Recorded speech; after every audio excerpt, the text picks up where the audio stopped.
बड़ी खबर आपको बताते हैं, भारत से करीब 4000 किलोमीटर दूर इथियोपिया में फटे ज्वालामुखी की वजह से भारत में कई एयरलाइंस विमानों पर असर पड़ा है। इथियोपिया में ज्वालामुखी फटा, राख गैसों के कारण कई उड़ानें रद्द की गई हैं। बड़ी और अहम बात यह है कि कई उड़ानों को रद्द करना पड़ा। ज्वालामुखी से निकली राख और गैसों के भारत तक पहुंचने के कारण कई उड़ानों को रद्द कर दिया गया है। खासतौर पर पश्चिम एशिया के शहरों की उड़ानें ज्यादा प्रभावित हुई हैं।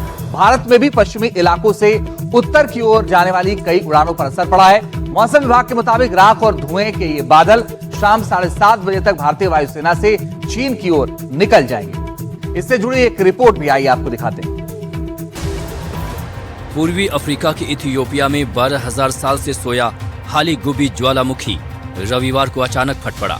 हालांकि इस ज्वालामुखी से लावा और मैग्मा नहीं निकला, लेकिन विस्फोट के साथ धूल और धुएं का जो गुबार उठा, उसका असर करीब 4000 किलोमीटर दूर भारत तक भी दिख रहा है।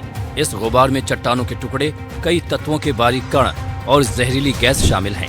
इनमें जो भारी कण हैं वो आसपास के इलाकों में गिर गए, लेकिन बहुत ही सूक्ष्म कण और सल्फर डाइऑक्साइड जैसी हानिकारक गैसें 15 किलोमीटर ऊपर आसमान तक उड़ी और तेज हवाओं के साथ पूर्व की ओर अरब सागर को पार कर भारत की ओर पहुंच गई हैं। भारत में गुजरात और राजस्थान से होते हुए ज्वालामुखी की ये राख और गैस दिल्ली और उत्तर प्रदेश की ओर बढ़ी और यहां से नेपाल होते हुए चीन की ओर बढ़ रही है। ज्वालामुखी से निकली धूल की वजह से भारत में हवाई सेवाओं पर असर पड़ा है। कई एयरलाइंस को अपनी फ्लाइट कैंसिल करनी पड़ी है।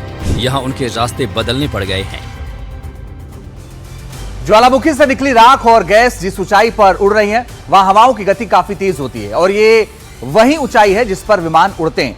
इस ग्राफिक्स में आइए आपको दिखाते हैं कि किस तरह से राख और गैसों के उड़ने का रास्ता पश्चिमी और उत्तर भारत से होकर गुजर रहा है।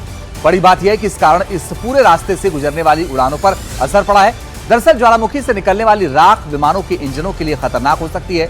उसके कणों से विमान के इंजन फेल भी हो सकते हैं, विमानों के सेंसर भी फेल हो सकते हैं। इसके अलावा धूल और गैसों से विजिबिलिटी पर भी असर पड़ सकता है। यही वजह है कि इस रास्ते से गुजरने वाले विमानों की उड़ानों पर असर पड़ा है। एयर इंडिया, इंडिगो और स्पाइस जेट की कई उड़ानें प्रभावित हुई हैं। न्यूयॉर्क से दिल्ली, दुबई से हैदराबाद, दोहा से मुंबई, मुंबई से चेन्नई, दमन से मुंबई, दोहा से दिल्ली, चेन्नई से मुंबई और हैदराबाद से दिल्ली की उड़ानें प्रभावित हुई हैं। और आपको बता दें कि कुछ तस्वीरें आई हैं सामने, जो इस वक्त ये सैटेलाइट तस्वीरें आपके सामने हैं, जो दिख रहा है कि किस तरह से राख और धुएं का गुबार है, इन्हीं राख और धुएं की गुबार की वजह से उड़ानों को रद्द कर दिया गया है।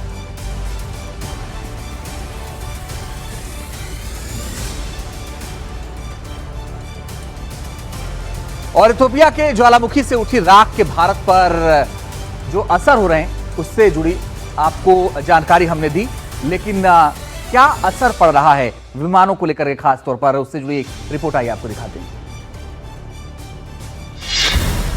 इथियोपिया के ज्वालामुखी की राख का असर भारत में हवाई उड़ानों पर भी पड़ रहा है।